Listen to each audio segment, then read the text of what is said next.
क्या बिहार की बांकीपुर सीट में भारतीय जनता पार्टी फंस गई है? क्या प्रशांत किशोर के चुनावी मैदान में उतरने से बाजी पलट सकती है? इस बार ऐसा क्या है कि बीजेपी को भी क्या हार का डर सताने लगा है? वो सीट जिसे बीजेपी का अभेद्य किला माना जाता है, क्या प्रशांत किशोर की एंट्री के बाद ये सीट बीजेपी के लिए नाक का सवाल बन गई है? नमस्कार, आप देख रहे हैं डिजिटल दंगल। आपके साथ मैं हूं प्राची पाराशर। बिहार में विधानसभा चुनाव होने के बाद अब एक उपचुनाव चर्चा का विषय बना हुआ है, क्योंकि ये सीट बीजेपी की पारंपरिक सीट है। यहाँ नितिन नबीन, जो बीजेपी के अब राष्ट्रीय अध्यक्ष हैं, राज्यसभा के मेंबर बन चुके हैं, वो लगातार चुनाव जीतते आए हैं। इससे पहले उनके पिता इस सीट से चुनाव जीतते आए थे। तो ये सीट बीजेपी का अभेद्य किला मानी जाती है। ये सीट उनके राज्यसभा जाने से खाली हो गई। उपचुनाव का ऐलान हुआ। बीजेपी को सब कुछ सामान्य लग रहा था, बीजेपी अपनी तैयारी कर रही थी, लेकिन इस सीट का मुकाबला उस वक्त दिलचस्प हो गया जब जन स्वराज पार्टी के संस्थापक प्रशांत किशोर ने चुनावी एंट्री ले ली। यानी कि वो अपने चुनावी सियासी करियर में अब उतरने जा रहे हैं। अपना पहला चुनाव प्रशांत किशोर लड़ने जा रहे हैं और उन्होंने बांकीपुर सीट को ही अपने बैटल के लिए या अपनी पहली फाइट के लिए चुना है। हालांकि प्रशांत किशोर से जो चूक विधानसभा चुनावों में हुई थी, उस चूक को भी कहीं ना कहीं प्रशांत किशोर दुरुस्त करना चाहते हैं। इसलिए बांकीपुर सीट का चुनाव प्रशांत किशोर की तरफ से किया गया। क्योंकि जब विधानसभा चुनाव में प्रशांत किशोर अपनी जनसुराज पार्टी के साथ मैदान में उतरे थे, उस वक्त ऐसा लगा था कि प्रशांत किशोर मैदान में उतर सकते हैं। राघोपुर सीट, जो कि तेजस्वी यादव की सीट है, वहां से प्रशांत किशोर के चुनाव लड़ने की बड़ी चर्चाएं हुई थी। लेकिन प्रशांत किशोर ने इन चर्चाओं को ये कहते हुए खारिज कर दिया था कि वो पार्टी को चुनाव जिताना चाहते हैं। उनकी जरूरत बिहार की हर विधानसभा सीट पर है, इसलिए वो चुनावी मैदान में नहीं जाएंगे। और ऐसा माना जाता है कि तभी से जनसुराज कहीं ना कहीं बैटल में या सियासी लड़ाई में पिछड़ गई थी। लोगों के बीच में एक भावना घर कर गई थी कि जो प्रशांत किशोर खुद चुनाव नहीं लड़ सकते, वो अपनी पार्टी को चुनाव क्या जिता पाएंगे। खैर, ये तो बात रही विधानसभा चुनावों की। जो चूक प्रशांत किशोर से हुई, उस चूक को दुरुस्त करने के लिए प्रशांत किशोर ने बीजेपी के लिहाज से सबसे प्रतिष्ठित और सबसे सेफ सीट माने जाने वाली बांकीपुर पर चुनावी ताल ठोक दी है। तो क्या यही वजह है कि इस बार इस सीट पर बीजेपी उतनी कंफर्टेबल नजर नहीं आ रही जितनी कंफर्टेबल बीजेपी बीते कई चुनावों से नजर आ रही थी? 1995 से बांकीपुर सीट भारतीय जनता पार्टी की पारंपरिक सीट मानी जाती है। इसे बीजेपी का अभेद्य किला माना जाता है, क्योंकि यहाँ का जातीय समीकरण कुछ ऐसा है। दरअसल ये कायस्थ बाहुल्य सीट है और यहाँ ज्यादातर व्यापारी वर्ग या कामगार जो वर्ग है वो रहता है और वो बीजेपी का कोर वोटर माना जाता है। बीजेपी यहाँ लगातार चुनाव जीतती रही है। लेकिन इस बार प्रशांत किशोर की एंट्री के बाद बहुत कुछ बदला है। पहले भारतीय जनता पार्टी ने अभिषेक बंटी को चुनावी मैदान में उतारा था। अभिषेक बंटी चुनावी मैदान में उतर गए। उनके लिए बाकायदा बिहार के मुख्यमंत्री सम्राट चौधरी ने एक जनसभा करके वोट मांगने का काम भी शुरू कर दिया। लेकिन सम्राट चौधरी के जनसभा करने के अगले ही दिन बड़े नाटकीय अंदाज में अभिषेक बंटी ने अपना नाम वापस ले लिया। इसके पीछे उन्होंने पारिवारिक कारणों को वजह बताया, लेकिन माना यह जा रहा है कि चूंकि प्रशांत किशोर चुनावी मैदान में है, इसलिए अभिषेक बंटी को पीछे किया गया और नए उम्मीदवार नीरज सिन्हा को भारतीय जनता पार्टी ने मैदान में उतार दिया। इसके पीछे की एक कहानी ये भी है कि अभिषेक बंटी उस परिवार से ताल्लुक रखते हैं जो चारा घोटाले में कन्विक्टेड हैं। तो बीजेपी नहीं चाहती कि भ्रष्टाचार वाले आरोप या भ्रष्टाचार वाला नैरेटिव जो आरजेडी के साथ बीजेपी चिपका देती है, वो नैरेटिव बीजेपी के साथ भी चिपक जाए। इसीलिए अभिषेक बंटी का नाम वापस हुआ और नीरज सिन्हा का अगले ही दिन क्या, उसी दिन कुछ ही घंटों में नीरज सिन्हा के नाम का ऐलान कर दिया गया। तो एक ये मनोबल जो है, मनोबल जीत या मनोवैज्ञानिक जीत या मनोबल किस तरीके से भारतीय जनता पार्टी का कमजोर हुआ, इसे इस तरीके से प्रशांत किशोर देख रहे हैं। विपक्षी दलों ने हमला करना शुरू कर दिया, प्रशांत किशोर ने हमला करना शुरू कर दिया और प्रशांत किशोर ने कहना शुरू किया कि भारतीय जनता पार्टी अपनी ही पारंपरिक सीट पर इस बार नजर नहीं आ रही है, कंफर्टेबल नजर नहीं आ रही। और इसके पीछे बहुत सारे तर्क हैं, एक एक करके वो तर्क आपको बताऊंगी। सवाल यही उठने लगा है कि क्या बांकीपुर सीट पर इस बार बीजेपी को अपनी रणनीति बदलने की जरूरत है? एक और बात देखिए, प्रदेश में जिसकी सरकार होती है, माना ही जाता है कि उपचुनावों में उसी पार्टी की जीत होती है।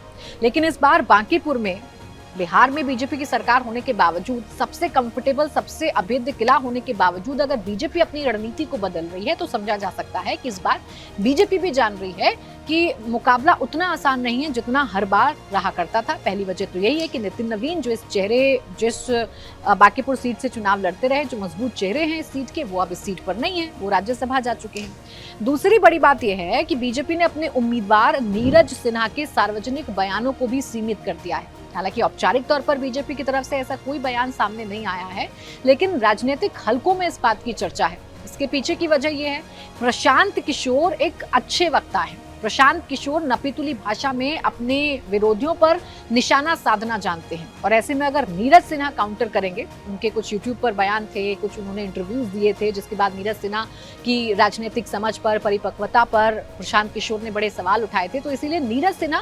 के सार्वजनिक तौर पर बयान देने पर पाबंदी लग गई है। इसके इतर बीजेपी ने रणनीति ये बनाई है कि संगठन के बड़े बड़े चेहरों को जिम्मेदारी दे दी गई है, जिसमें रविशंकर प्रसाद जो कि कायस्थ चेहरा है, दिलीप जायसवाल जो कि प्रदेश संगठन की जिम्मेदारी निभा चुके हैं, वो दिलीप जायसवाल जो कि बनिया फेस हैं, उनको जिम्मेदारी दी गई है। विजय सिन्हा जो कि खुद एक भूमिहार फेस है, उनको मैदान में उतारा गया है, उनको जिम्मेदारी दी गई है इस चुनाव को मैनेज करने के लिए। बड़े बड़े चेहरों को उतारा गया है, डोर टू डोर कैंपेन किया जा रहा है। डोर टू डोर कैंपेन करने का मतलब ये है कि प्रशांत किशोर ने जब बांकीपुर सीट चुनी तो प्रशांत किशोर ने डोर टू डोर कैंपेन करना शुरू किया। इसी के काउंटर में बड़ी बड़ी जनसभाओं से इतर बीजेपी अब डोर टू डोर कैंपेन कर रही है, और जिम्मेदारी इन तमाम बड़े नेताओं पर दी गई है, जिम्मेदारी इन तमाम बड़े नेताओं को सौंपी गई है, ताकि बीजेपी अपने गढ़ में चुनाव ना हारे। और यहाँ सिर्फ जीतने की बात नहीं है, मार्जिन भी कम ना हो, बीजेपी ये भी चाहती है, क्योंकि अगर मार्जिन कम हुआ जीत का, मान लीजिए बीजेपी जीत भी जाती है बांकीपुर सीट, लेकिन अगर मार्जिन कम होता है जीत का, तो ये भी बीजेपी के लिए एक बड़ा डेंट होगा और विपक्षियों के लिए एक बड़ा हथियार होगा, ये बताने के लिए कि बिहार में बीजेपी कमजोर हो गई है। एक जानकारी आपको ये भी दे दें, चूंकि अब नीतीश कुमार बिहार के मुख्यमंत्री नहीं है, बीजेपी को कहीं ना कहीं इस बात का भी डर है कि जो उनका कोर वोट बैंक है, कोयरी कुर्मी जिसे कहा जाता है, कुशवाहा जिसे कहा जाता है, वो वोट बैंक कहीं छिटक ना जाए, वो वोट बैंक कहीं नाराज न हो जाए, इसलिए कुर्मी नेताओं को भी मैदान में उतारा गया है। जेडीयू की मदद भी भारतीय जनता पार्टी ले रही है इस सीट पर चुनाव जीतने के लिए। अब आप ये कहेंगे कि प्रशांत किशोर जो विधानसभा चुनाव में तो मैदान में उतरे नहीं थे, बांकीपुर सीट पर क्यों उतर गए, क्या मैसेज प्रशांत किशोर देना चाह रहे हैं? देखिए, प्रशांत किशोर कई मैसेज देना चाह रहे हैं। पहला मैसेज तो ये, प्रशांत किशोर हालांकि अपने बयानों में कह भी चुके हैं कि बांकीपुर सीट को उन्होंने इसलिए चुना क्योंकि वो मैसेज बिहार में देना चाह रहे हैं कि कोई भी सीट किसी पार्टी की जागीर नहीं होती है। वो ये मैसेज देना चाह रहे हैं कि बीजेपी को उसके अभेद्य किले में भी मात दी जा सकती है।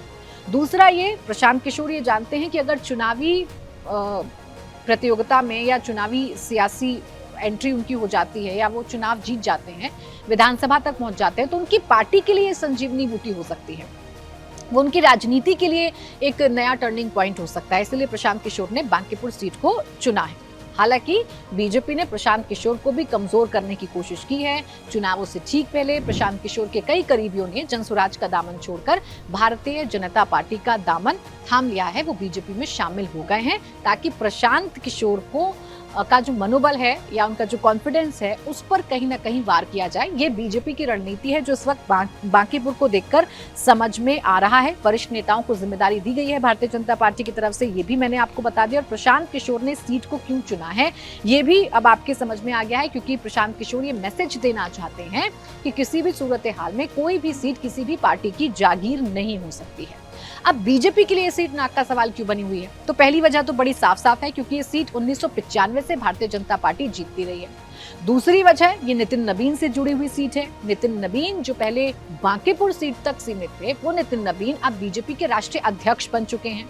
तो उनकी प्रतिष्ठा का भी सवाल है कि अपनी ही सीट पर अगर वो जीत नहीं दिला पाते हैं तो उनकी काबिलियत पर, उनके करियर पर या उनकी राजनीतिक समझ पर विपक्ष हमला बोल सकता है। इसलिए नितिन नवीन की प्रतिष्ठा का भी सवाल बनी हुई है। और दूसरा ये, चूंकि बिहार में पहली बार बीजेपी अपना मुख्यमंत्री बनाने में कामयाब है, चूंकि सम्राट चौधरी अब बीजेपी के चेहरे के तौर पर प्रदेश की कमान संभाल रहे हैं, मुख्यमंत्री बन चुके हैं, तो ये सम्राट चौधरी की भी परीक्षा है, क्योंकि सम्राट चौधरी के नेतृत्व में ये पहला टेस्ट होने जा रहा है, ये पहली परीक्षा होने जा रही है। और इस पहली परीक्षा में ही अगर बीजेपी फेल हो जाती है तो विपक्ष के पास एक बड़ा मौका होगा ये बताने के लिए कि नीतीश कुमार के बाद बीजेपी के सम्राट चौधरी वो मैजिक कायम नहीं कर पाए हैं या वो पकड़ प्रदेश में हासिल नहीं कर पाए हैं, जिसकी वजह से बीजेपी आगे सूबे को ठीक से चला सके।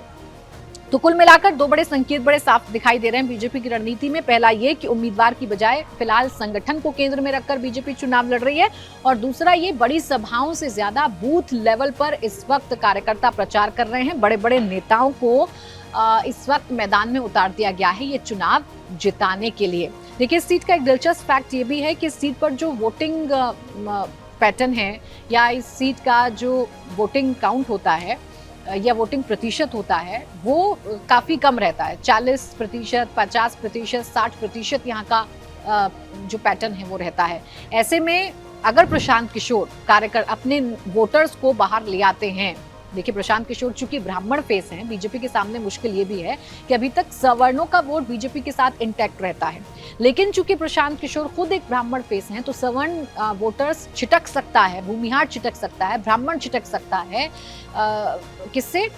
भारतीय जनता पार्टी से। इसीलिए बीजेपी अपनी रणनीति को इस तरीके से बना रही है ताकि उनको नुकसान ना हो। तो ये भी समझा जा सकता है कि बीजेपी घर घर जाकर प्रचार कर रही है, क्योंकि प्रशांत किशोर अगर अपने वोटर्स को बूथ तक खींच लाते हैं तो बीजेपी के लिए बड़ी मुश्किल हो जाएगी।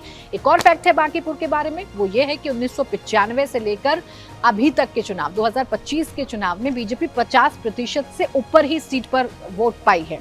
तो ऐसे में बीजेपी के पास ये भी चुनौती है कि 50% की कैप को नीचे नहीं होने देना है, इसमें इजाफा ही करना है, मार्जिन को भी बढ़ाना है, और ये जीत किसी भी तरीके से बीजेपी जीतना चाहती है और प्रशांत किशोर भी उतनी ही मजबूती के साथ ये चुनाव लड़ रहे हैं।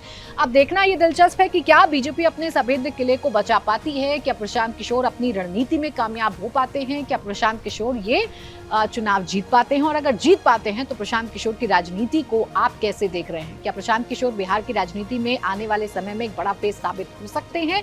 इस पर अपनी जो राय है वो कमेंट में जरूर बताइएगा। इसी के साथ डिजिटल दंगल में आज के लिए बस इतना है।